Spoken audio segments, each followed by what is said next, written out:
Hey everyone, I'm going to do something a little bit differently today, and I'm going to talk to you about money. Now, ever since I got my first job as a kid, I've wanted to start my own business. I've wanted to be my own boss. I've wanted to be able to decide what my income will be.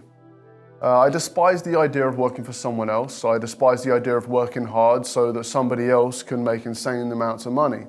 I despise the idea of having to go to work for 7 to 9 hours a day just to make enough that I could buy a house, a car, put meals on the table. But this is how most of the population live. Many of them brought up by parents who are not educated in today's economy. They're told that you must continue with formal education after school to ensure you can land a job in a higher than normal position, earning more than your neighbor or your friend from school who's probably still earning between $35,000 and $55,000 a year. Money's been given this terrible reputation over the past few decades, that it destroys lives, it makes people selfish. Well, let me explain something to you. Money gives you opportunities. Money shows you the freedom and gives you the freedom to do what you want to do, not what you have to do. Money allows you to give more, and not just by giving money to charity, but by building businesses that help people, build businesses that employ people, by building your own charitable organizations that you can do wonderful things with all over the world. Well, most of us saw what Akon has achieved in the past few years.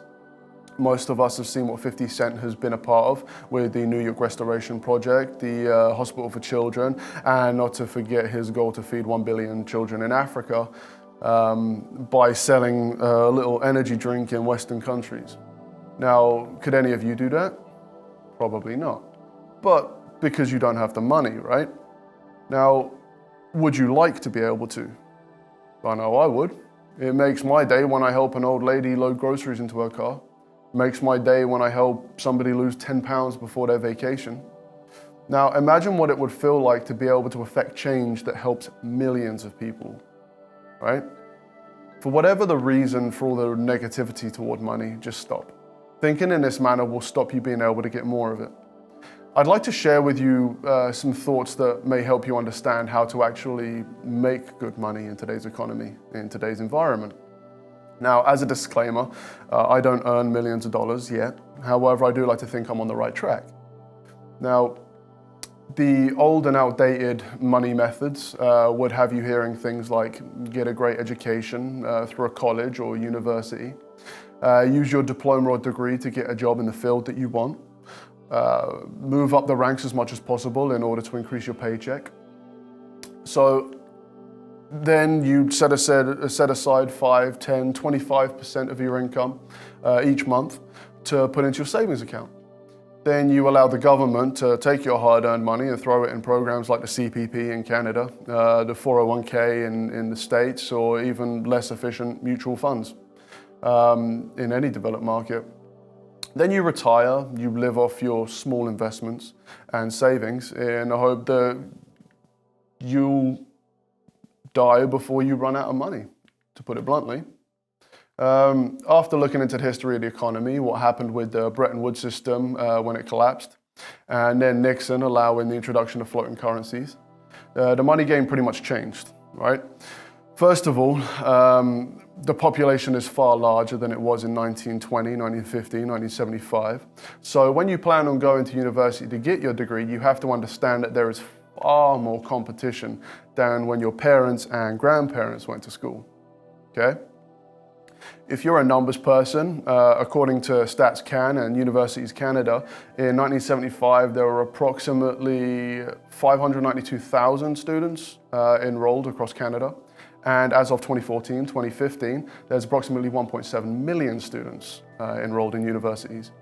So if you do manage to get a job in the field that you want and studied in, not only is your possible income capped, you also have to remember that the average income is increasing at a far slower rate than inflation, with an average of 2.2% per year versus the average income increase of around 1.1% per year.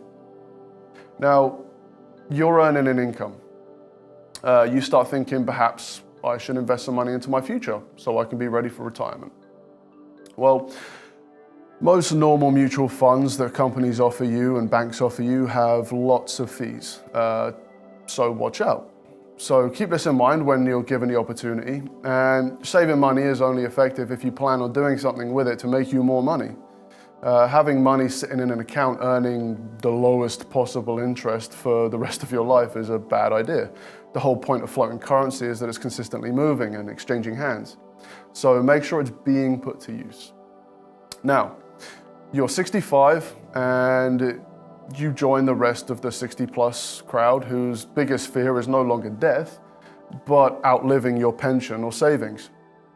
Does that sound like living to you? Or is that how you want to spend the rest of your life? Worrying about whether you can afford to go out to dinner, whether you can afford to do the things that you enjoy, to go the places you want to go, whether you can afford to help your children with the opportunities that they receive, whether it's schooling, sports equipment, and fees, school trips, all these experiences that make up a kid's life. Now, most people in these situations are only in them because they haven't been educated themselves and to do with finance, money, and having a low in financial intelligence will hold you back in achieving any monetary wealth. So now's the time to read. Learn everything you can about the economy and financial institutions in your country. Learn how the tax system works and where the tax breaks are in your region. Learn about the real estate market, just the basics. For example, are your home values high right now? Are they low? Are there more sales or less sales than normal? Are the mortgage rates high? Are they low? Learn these basic points and you'll be in for a far better state of security than the person who remains uneducated. Now, as you build a wealth of knowledge in the areas of finance, real estate, taxes, you should start looking towards completing the 4 steps to build up your net worth. So the first step is to increase your current income, okay? Second step is to create new streams of income. Third step is once you earn more than you live on, so don't increase your lifestyle costs, not just yet. Instead, set aside the excess of income into a spare savings account that you will not touch, not yet. Now, this is your freedom fund or wealth account. So step 4 is to learn which investments are right for you and to start using your freedom fund money to make more money. So for all of you thinking, I can't increase my current income, it isn't as easy as that. Well, I'll tell you right now, it's as easy as you make it. If you have a few steps in the ladder above you, either find a way to make it up to them or find a higher position elsewhere. If you're capped and have nowhere to climb in your current job or career, move on to step 2, create new streams of income. Now, this is my favorite, as this is where you can be creative. I see friends on Facebook making money here and there with odd jobs all the time. There's a few painters selling their work. I see contractors, carpenters doing construction work on the side. I see beat makers, producers selling their music. I see personal trainers like myself, training people, coaching people on the side. Well, find something you love to do that would offer something to somebody, something of value, and start selling it. You might think it's dumb and nobody would want it, but let me blow that negative thought out of your head with the fact that there is a small but very lucrative company that sells mini games for when you're sitting on the toilet.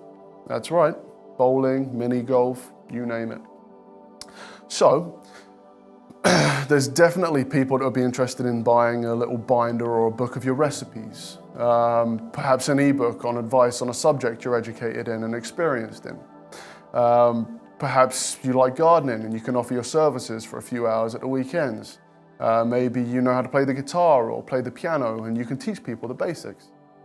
It doesn't matter what it is, just find a way to make money from it. Then do it with something else, then something else, then something else, until you have tapped into all of your skills, okay?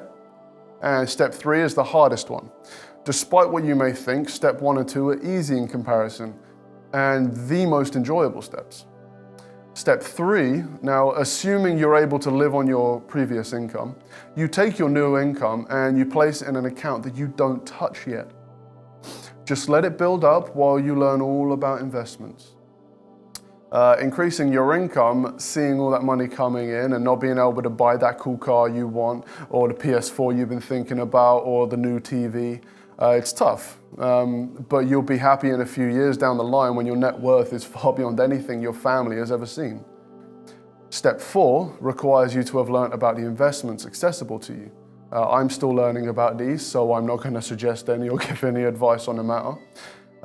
Personally, I'm finding it most rewarding learning about index funds and trade timing.